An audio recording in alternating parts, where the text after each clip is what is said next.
Vice-Chancellor, Deputy Vice-Chancellors, Dean of Humanities and Deputy Dean, colleagues, students, academic associates, family and friends, guests, good people of the town, incidental visitors, you're all welcome.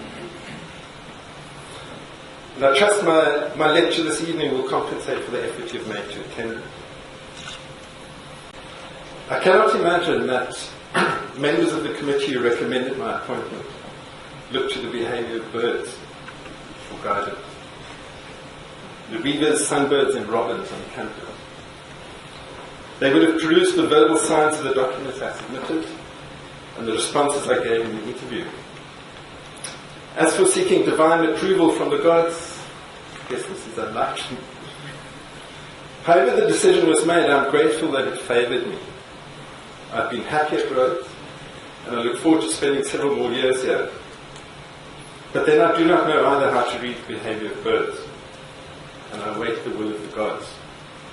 Meanwhile, I shall continue to cherish the space of intellectual endeavour and try, in my way, to make a meaningful contribution to the development of the discipline and the education of the young who have been placed in our care.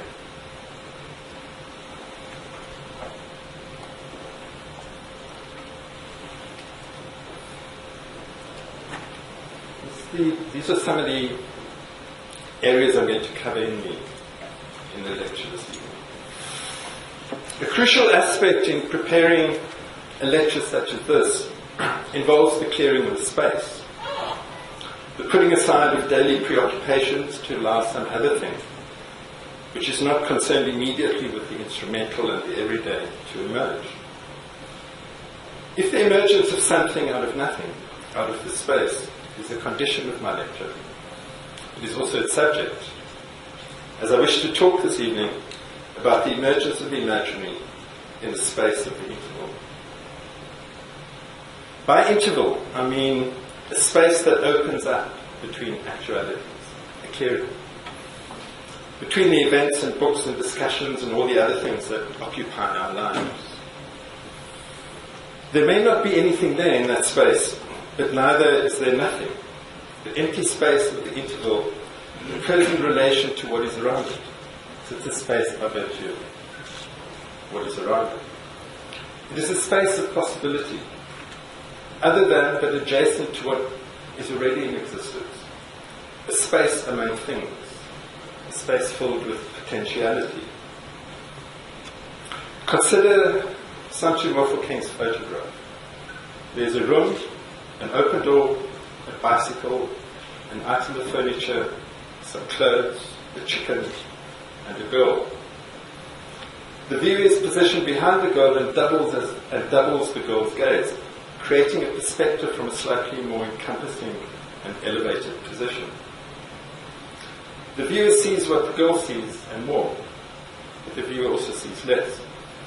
The viewer takes in the scene the girl sees, as well as taking in the girl observing herself seen, on the same line of vision. But the viewer is not as engaged in the scene as the girl is, certainly not as far as corporeal experience is concerned. The girl would see details, for example, in the feathering of the bird, and the textures of the clothing, which are not visible to us, the viewer. The girl's double, whose position is at a greater distance from us. If the viewer is positioned as the girl's double, the girl is similarly positioned as the viewer's double, so that the viewer, like the girl, observes him or herself in the act of seeing.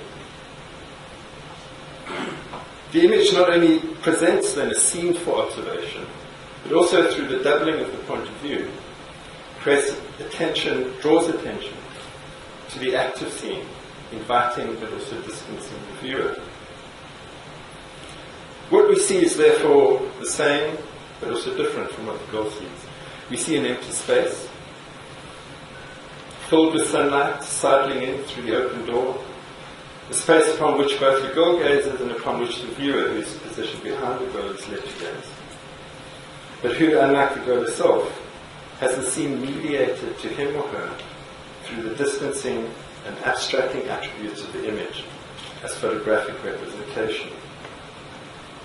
Now, the relation of this photograph to my text is not that of an analogy, but it is an adjunct to thought, and that's the way in which I'm using it. The black and white photographic image is suggestive of the imaginary as such, in its emergence from the negative that prefigures it and is a condition of possibility of the emergence of the thing. Then there's also the subject of the photograph, an empty but expectant space, defined by the few objects that create it.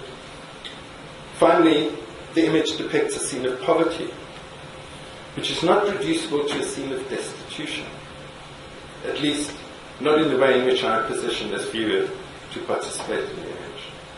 The room is small but not cramped, because the furnishings are minimal. It is dark, but is illuminated, at least on this day and this time, by bright sunlight through the doorway. The girl's clothing may perhaps be ragged, but it's difficult to make out what she wears, as her presence is shadowy. But her overall bearing seems to me to be pensive rather than forlorn. The bicycle is in good repair and indicates use and mobility. If not for the girl, then for a father or a brother. The chicken is bold, unafraid, and quite plump and healthy looking, and no doubt also fertile. So what I want to do in this lecture is I want to explore ways in which we might think of poverty differently. I'm mindful that I must not reduce poverty to a metaphor for something else. I must not idealize poverty. I must not lose sight of its material conditions. And I must not trivialize the lives of the poor. But in the thinkers and writers I wish to invoke this evening, I want to recover what I'm calling the decorum of poverty. And I'm very aware that I'm at odds in this with a developmental model that sees poverty as something to be overcome through a technocratic conception of the happy life. And of course I'm not suggesting that technology should be abandoned. Even Australopithecus africanus, who lived 2 to 3 million years ago, may have used, as unlikely to have made, tools of some sort, stout sticks for digging and heavy femur bones with which to repulse predators. Poor communities require clean water, wholesome food, effective shelter. They require access to education, healthcare, and legal protection. They require affordable transport. All of these requirements involve technological intervention. But what I do, I suppose, want to explore this evening is to resist the setting up of technology as the end of human desire rather than the means. The end of human desire, as I see it, is the coming into being of the human. When 4 years ago I was asked by colleagues and friends why I should want to leave the Western Cape for the Eastern Cape, my answer was that I wished to move to a region that was rural, underdeveloped and poor. They thought I was being perverse. Why would one want to leave the metropole for the provincial? And why buy a house in Salem next to an informal settlement located on land over which a land claim was pending? But I had a strong sense at the time that there's a kind of wealth in the poverty of the region, environmentally, historically, culturally, intellectually. And what I've since discovered also is its wealth of humanity. Now, I'm not in this lecture operating within the ambit, as such, of a poor theory. But I have been directed to an online document entitled Poor Theory, Notes Towards a Manifesto, produced by the Critical Theory Institute of the University of California at Irvine, where I was delighted to find these statements. Poor Theory proposes to find ways of making the most of limited resources, it says. Poor Theory sees an abundance in what is commonly labelled poor, and explores, and this is important, explores the conditions in which pronouncements of abundance and scarcity are enunciated. Poor Theory has to be concerned not with nothing or with everything, but with the not quite. Poor Theory is an open set of engagement. And that is what I hope to do this evening, is to engage in an open set of engagements using a number of texts as my point of departure.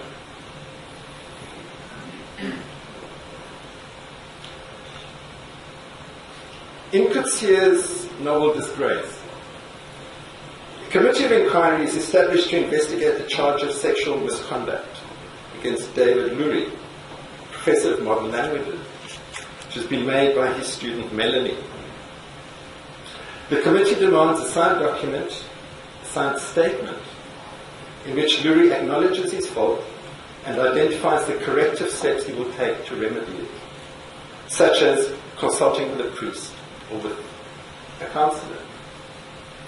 Lurie pleads guilty to the charge but refuses to sign the statement, claiming that the proceedings confuse a legal procedure aimed at ascertaining culpability with a religious procedure aimed at securing repentance, and that the latter belongs, he says, to another universe of discourse. So he resigns from his academic position rather than capitulate to this requirement. And is he simply being defensive and, as is repeatedly intimated in the novel, resistant to broader social changes, particularly in the realm of gender politics? Does he, as members of the committee suggest, need re-education?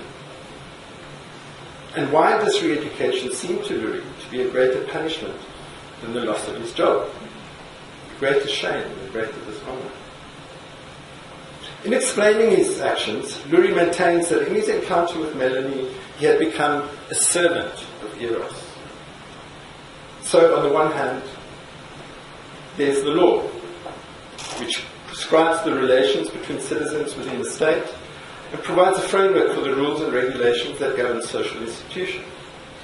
And then, on the other hand, there's the erotic, the pursuit of which is required to fall within the law, but which seems, in fact, almost necessarily to exceed the law. It's because the erotic falls outside the regulation of everyday life that Lurie associates it with a kind of secular consecration. And this is not to excuse his relationship with Melanie. It's trying to unpack some ideas around this. Lurie's attitude to the committee of inquiry resonates with his attitude to the communications course he has been compelled to teach in recent years.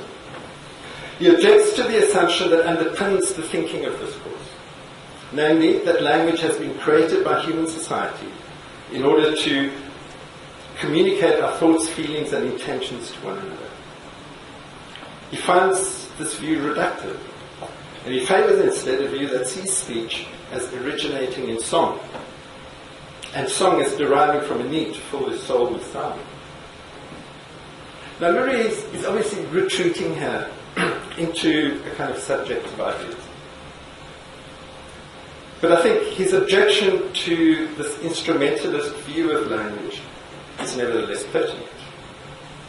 Language, like the law, develops from within human society, and like the law, it abstracts and generalizes this life, leaving a residue, a remainder, something that cannot be assimilated.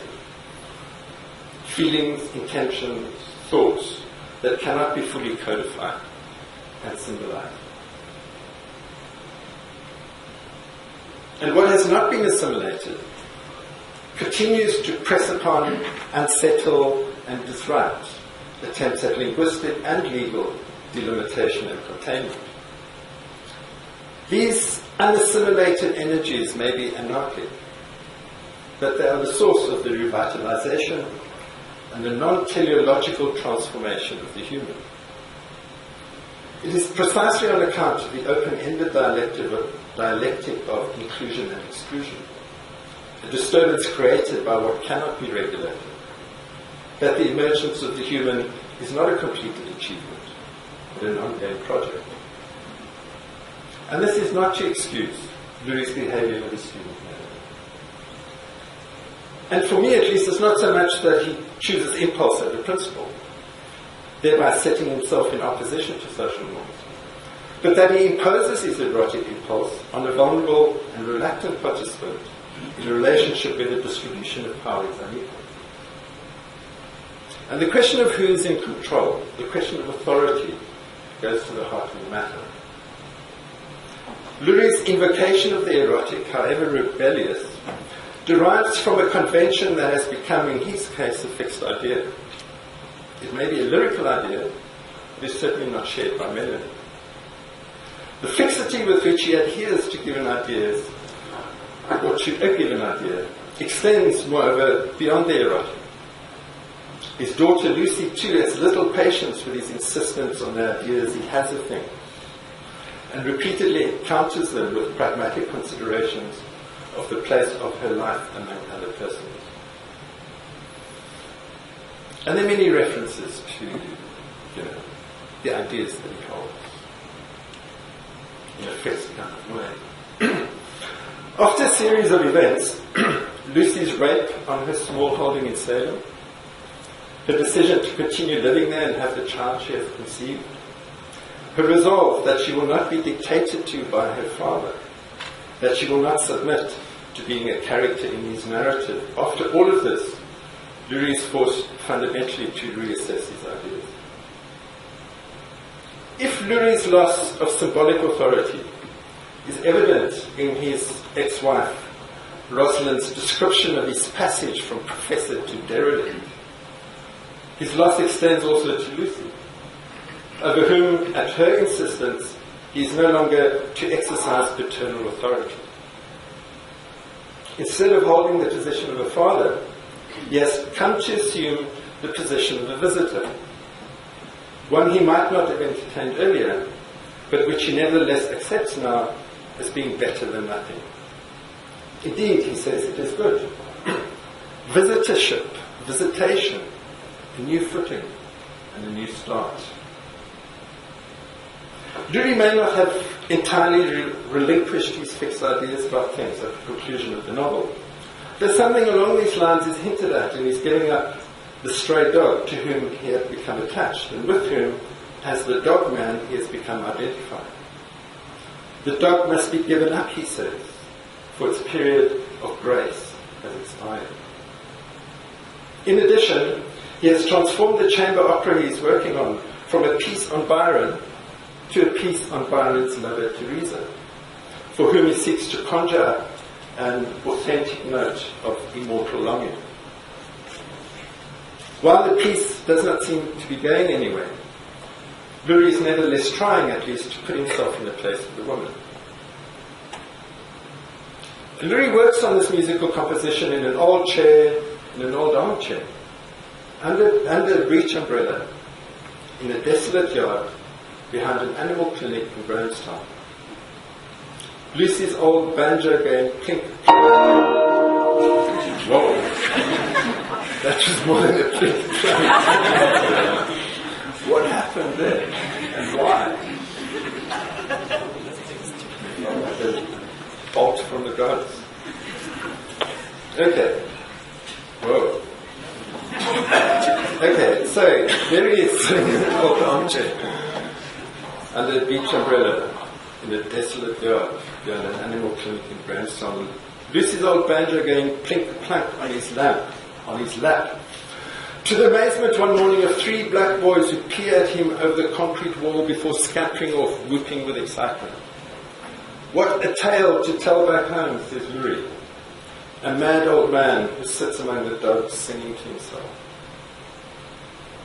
Lurie may have lost his job and his income, and he may have forfeited his social authority as professor and his paternal authority as father. But he has recovered something. He has recovered his love for his daughter and has undertaken to look out for her, at least until the birth of the child. He has had to make space for his care by putting aside his ideas on how things should be in order simply to be with her, where she wants to be, and in a way that she needs him to be.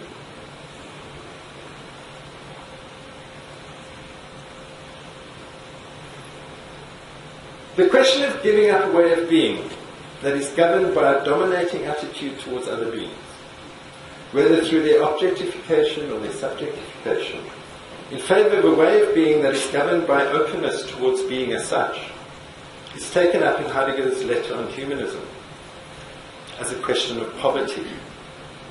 At stake in Heidegger's conception is the issue of the being of poverty. In thinking about poverty in this way, I wish to avoid, and I am avoiding, the categories of employment opportunities, education, health. I'm doing something else. And I'm not suggesting that these understandings and interventions they enable to assist the poor are not necessary. But they are utilitarian. And in this paper I'm not concerned, at least not in the first instance, with the utilitarian. I'm concerned with the kind of work the imaginary may perform in thinking about the place of poverty. As Foucault reminds us, the imaginary is not formed in opposition to reality, as its denial or compensation. It is not an escapist fantasy or a symptom of false consciousness. The imaginary, says Foucault, grows among signs, from book to book, in the interstice of repetitions and commentaries. It occupies the space among things, among books, and their words, but also among opinions offered at a dinner party and observations conducted in a laboratory. It occupies the space among signs, where there is neither something nor nothing, but a space of potentiality. And I'm saying that the imaginary may be a useful aid, not necessarily in intervening in the lives of the poor, but in thinking about the lives of the poor, thinking of the lives of the poor. I'm suggesting that this thinking might be possible if the imaginary were to take its own interval of ground and to think its way, in thinking its way, to the meagre space of poverty. I'm proposing, in other words, that the imaginary assume its own condition of poverty to reflect on poverty. When I referred earlier to the space of the emergence of the imaginary as an interval, and described this interval as a clearing, I was thinking of Heidegger's notion of the clearing as a space where the event of being takes place. This understanding recurs in Derrida's notion of a radical otherness that governs place, or that gives place for being, and with Christaver's notion of a pre-signifying state that is amenable to spatial description but cannot attain the form of a proposition. So, the space from which something emerges, something in itself. The source of these speculations on the emergence of being in a place of otherness or negativity lies in Plato's Timaeus, where he speaks of the chora as an interval between being and non-being, in which is held the original forms of things. The term derives from the Greek choros, which signifies simultaneously a group of dancers, the dance itself, and the ground upon which the dance is performed. Plato has in mind a place situated between the sensible and the intelligible, where what is choreographed is the dance between humanity and the world. A place through which everything passes, but in which nothing is retained. And perhaps Goldblatt's photograph might assist us in conceptualizing such a place. The surface of the water captures the reflection not only of sky, clouds, foliage, and wing building, but also of the man who leans on the dam wall and appears to be reflecting on the reflection of these phenomena. The dam is full to the brim, so that its containing wall is only faintly visible, a thin line separating the reflection from the phenomena themselves. The body of water and figure that gazes into it is a compelling image, I think, of the attentive mind that apprehends and reflects upon its apprehension. Of course, what is absent are the sounds and smells and other indices of awareness, the birds that would be calling, the smell of the air, the hardness of the concrete wall, an embodied sense of the place. But what we do have is the formal structure the doubling of the phenomena and their reflection, the mood of stillness and receptivity, the luminosity of water and air, the man whose gaze fixes on the darkness that lies deep in the water and the passing clouds. In his letter, Heidegger draws a distinction between beings in the world and being as such. The proper place of the human being is not to lord it over beings, but to take being into its care, to care for the being of other beings, thereby cultivating a relationship with his or her own being. Elsewhere in the letter, Heidegger claims that thinking about being can best be done by employing a language that serves as the dwelling place of being. A language that has been cleared to make way for being, for what being discloses or what it calls unconcealed. And it seems to me that this is a good place from which to begin to think not only of poverty, but to think poverty itself. If, as Heidegger claims, being is what is closest to us, and if, as he argues, we have to dismantle the artifacts of thought so as to approach what he calls this event of nearness, then in our thinking we have to become poor. We have, as it were, to assume the poverty of the shepherd who looks out for being. But just when I think that I've got this kind of clear in my head, what Heidegger is actually doing, clearly distinguish between what it means to be the Lord of beings and what it means to be the shepherd of beings. Another text, and possibly the intertext with which this text is in silent conversation, slips out from among the signs on the page and speaks, "The Lord is my shepherd, I shall not want." And suddenly, everything is rendered unfamiliar, in this familiar assurance that there is a relief from lack. If we become our lack and approach the plenitude of being, the Lord of being, the all-being, as beings whose very essence is lack.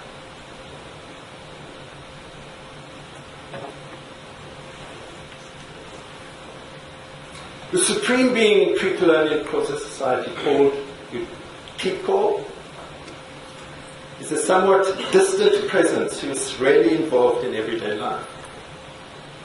Closer by far are the ancestors, who require the care of the living by way of sacrifices and other rituals.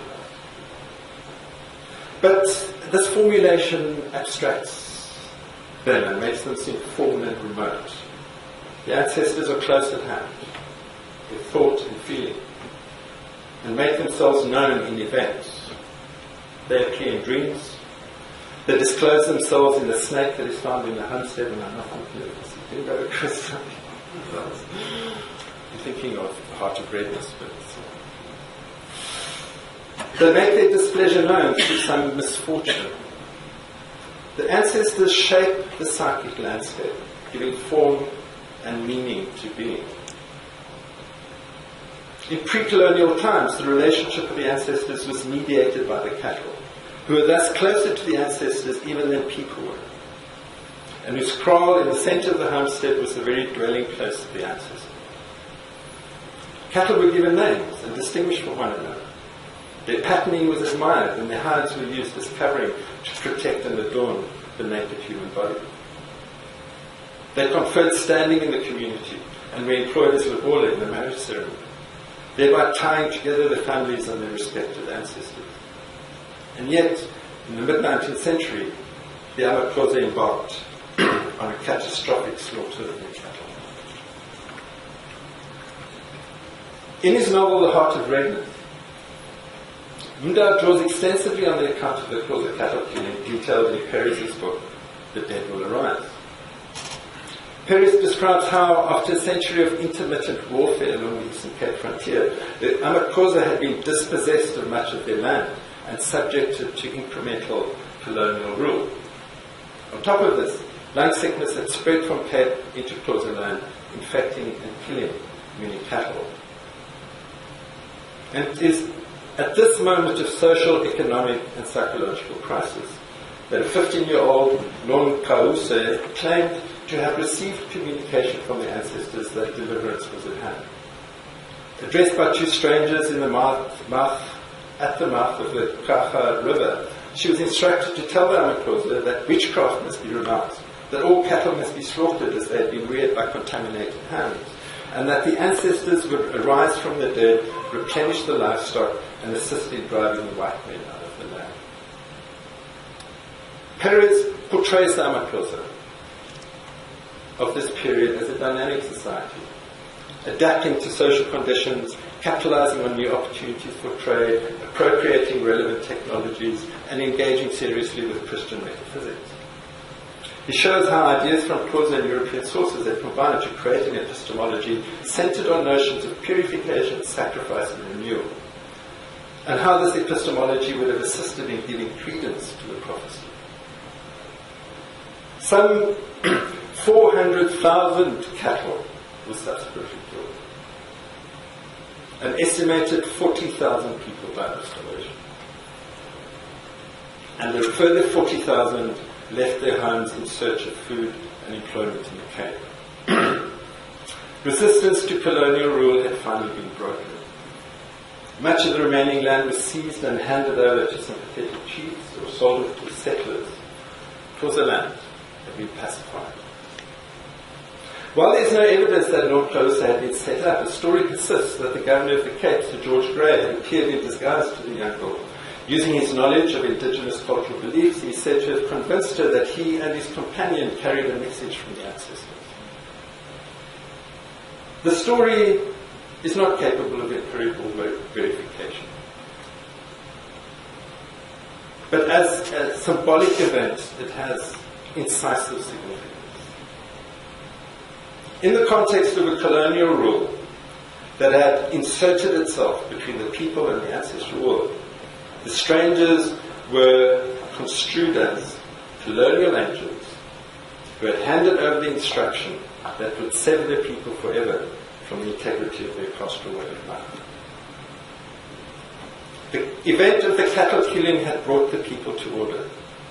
Their energies and excitations, their very desires, would in future be delimited and regulated by the demands of the migrant labour system upon which they would now depend.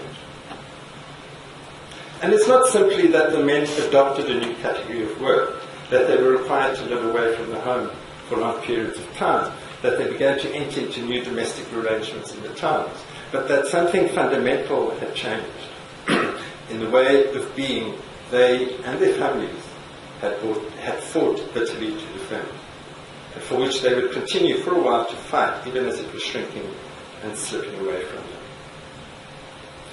The idea of pacification, with its twin suggestions of force and compliance, of the political and the psychic, is usefully ambivalent.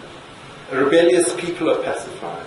Dissatisfied mine workers are pacified. Quarreling friends are pacified. Fretful babies are pacified. Because the agitation that requires pacification is located, it seems, both within and without. Pacification is a repressive act in both the political and the psychoanalytic sense. It is aimed at overcoming multiple forms of resistance. In Mda's description of the pacification of the Amakosa, the act of colonial domination and the act of psychic domination converge. The ramifications of this convergence, of the political and the personal, are extensive. What had been an external line of division, the border between the settlers and the natives, is internalized as a division within the colonial state itself. By forcing the Amakosa into a political system from which they were simultaneously to be excluded, the colonial state both incorporated the Amakosa into the law and set them apart from it. If, as we have seen, the colonial presence had intruded between the Amakosa and their ancestral being, the Amakosa presence and the other African presences were to intrude between the colonizer and his legitimate being.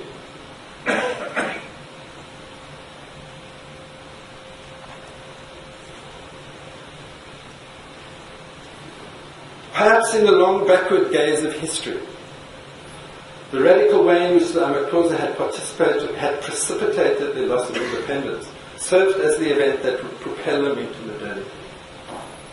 But this is true only if the sole option available to them was the form of modernity demanded by the colonial state. Other possibilities of modernity, evident in Perez's description of the heterogeneous forms of cultural exchange underway on the frontier, were certainly available. But these options did not satisfy the colonial appetite for land and labour. About 15 years before the cattle killing of 1857, a young Marx, working as a journalist for the Rhineland News, reported on debates in the Provincial Assembly about whether the poor ought to have the legal right to gather firewood which falls from trees growing on privately owned land. From these debates, he constructed an intriguing understanding of the relationship between the landless poor, which is what the Amaxhosa along the frontier had become, and civil society, the colonial state into which Amaxhosa had been assimilated and from which they had been simultaneously excluded. So he's using these debates to think about the relationship between poverty, between the landless poor and civil society. Marx claims that in the contrast between the dry branches on the ground, discarded by the trees, and the trees rooted in the ground, developing their own proper form, nature presents a model of the antithesis between poverty and wealth. Human poverty, he says, senses a kinship with the fallen wood and asserts its right to it, according the wealth of the trees to the property owners and laying claim to the poverty of the abandoned branches. In the chance operation of elemental forces, says Marx, what is taken away from private property, its surplus, is precisely what this property should voluntarily have surrendered. Marx goes on to argue that human poverty also acquires its right to the fallen wood by its activity of gathering. In so doing, he says, the elemental class of human society takes it upon itself to introduce order among the products of the elemental power of nature. The notion of a structural affinity between an elemental human class and the products of the elemental power of nature is a legacy of late 18th and early 19th century romantic notions of natural man. But perhaps for this very reason, coming at the dawn of modern industrial technological society, and given the structural parallels that are said to exist between industrialization in contemporary South Africa and early European industrialization, perhaps on these grounds it offers a pertinent angle from which to approach the question of bare life. The term bare life is slippery. Agamben's deployment of it gestures both to Heidegger's notion of clearing or the open, and to Benjamin's notion of mere life. In some translations from the Italian, the term is rendered as naked life, but I shall stick with bare life. Agamben invokes Aristotle's distinction between zoe, which is natural life, and bios, a particular form of life. He argues that Aristotle relegates natural life to the household and the form of life to the state, and argues that Aristotle thereby founds Western politics on that which it excludes, the natural life that is simultaneously set inside and outside the domain of the political. And Agamben then employs the concept of bare life not to refer to natural life per se, but to the politicized form of natural life. Neither natural life nor political life, bare life emerges from within this distinction between them. And he uses the ambiguity of the distinction between natural life and political life to explore a slippage between the concept of a people and the concept of the people.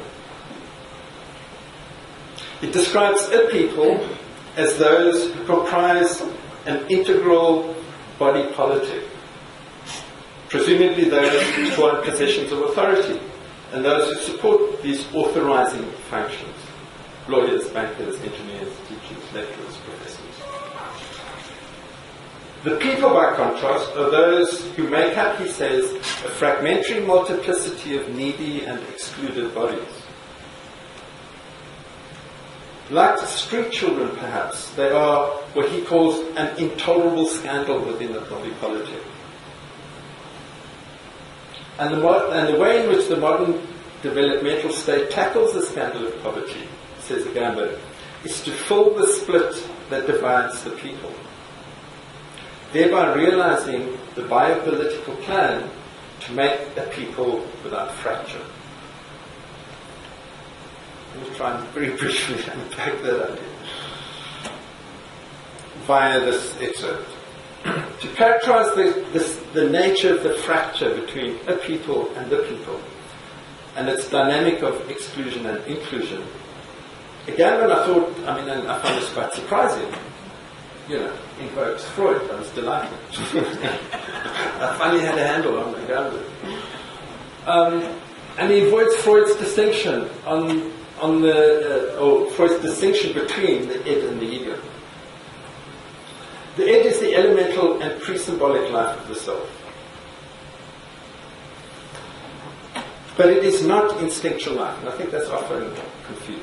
It's not instinctual life. It receives its energy from the instincts, but it is not identical with instinctual life. In fact, it comprises a primary form of psychic organization, primary processes that Freud talks about. And although these primary processes are unconscious, they can be deciphered in psychosomatic symptoms and in dreams.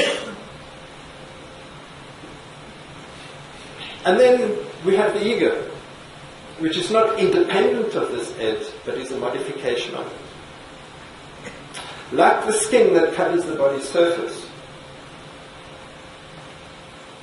and mediates between the interior of the body and its exterior, the ego mediates between the needs of the id and the demands of the external world. And everything hinges on how we interpret the Freudian principle invoked here. That where id was, there ego shall be. While the statement has been taken to mean that the ego seeks to master the id, Lacan takes the statement to mean that the ego must come to the place where the id was. In other words, the ego seeks not to dominate the id, but to come not to where the id now is, but to where it used to be. Because the ego is differentiated from the id, it cannot be where the id is. But the ego can read, it can track, as it were, the signs of the id's passing. Now, in Agamben's formulation, bare life stands in the same relation to a people as the id does to the ego. It says as much. Just as the ego comprises a modification of the id, so a people has differentiated itself, or has become differentiated from the people. The demand to produce a people without fracture leads to the exclusion of the people and their relegation to bare life. Agamben suggests that the exclusion must be dialectically engaged. A people must come to the place of the bare life they have brought into being. And in so doing, they will arrive at a form of life in which it is not possible, says Agamben, to isolate something as bare life. The difference between poverty and bare life. I'm aware that I've slipped from poverty to bare life. Resides in the precariousness of the latter, where neediness has been split off from the body politic. And what has been split off reappears in the body politic as a symptom, a return of the repressed, a Maracana, where multiple contradictions converge on an event to create an overdetermination of meaning and a violent excess. I'm not going to talk about the image, but I think it's quite nicely sets up that relationship. I was going through these slides at home about a week ago, and one of the people living in the village next door asked me what I was doing with. And so I asked her, I was interested in what her response was to this book. And her response was really interesting. The response was to the person, the figure on the billboard. And the response was that that's a man. Why does this woman look like a man?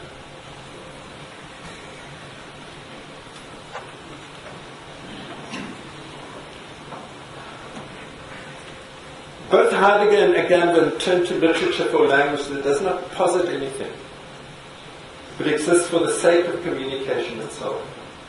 It does not communicate anything other than the fact of communicability. Such a language, argues Agamben, demonstrates that we communicate with others not as totalities, not as one thing encountering another thing, but through what has in us, as much as in others, remained potential. In McLennan's poem, The Poetry Lesson, a group of students in a tutorial have been given a copy of Hardy's poem, Nature's Questioning, which itself is very interesting, and have been asked to comment on it, to say what it is. I was also interested in that, I'm not going to talk about it, it's not an analysis of the poem, that slippage between, now tell me what it is, I ask them. I found that quite interesting, telling and asking. Okay. So the students have been asked to comment on the poem, to say what it is, but they are struck dumb, sensing an emptiness which emanates as much from the beyond of their youth as it does from the beyond of the words on the page. And the tutor himself is struck dumb, not least, as the rest of the poem makes clear, by his awareness on this early summer's day of his own mortality. But the students believe that his silence is merely a strategy to get them thinking. It is precisely at this moment of mutual ignorance, a moment akin to an animal apprehension of death, of life exposed to death, that something is liberated in the room. A visceral kind of intoxication, described in the poem as akin to the erotic, releases the poem from its inert existence and allows it to float free into the green morning. I would not be so presumptuous as to imagine that in the space of this lecture theatre, the dead words on my page have similarly managed to find living form. But I would like to express my gratitude to Rhodes University for the space it has afforded me to try.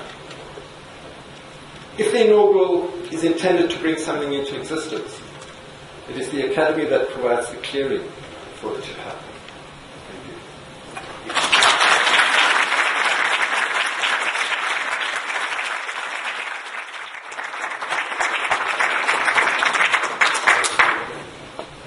you. As is always the case on these occasions, another most interesting and stimulating lecture, which I think you'll agree weaves together beautifully history, politics and economics, and draws wonderfully on Greek and German philosophy, social theory, South African literature, and even makes place for psychology.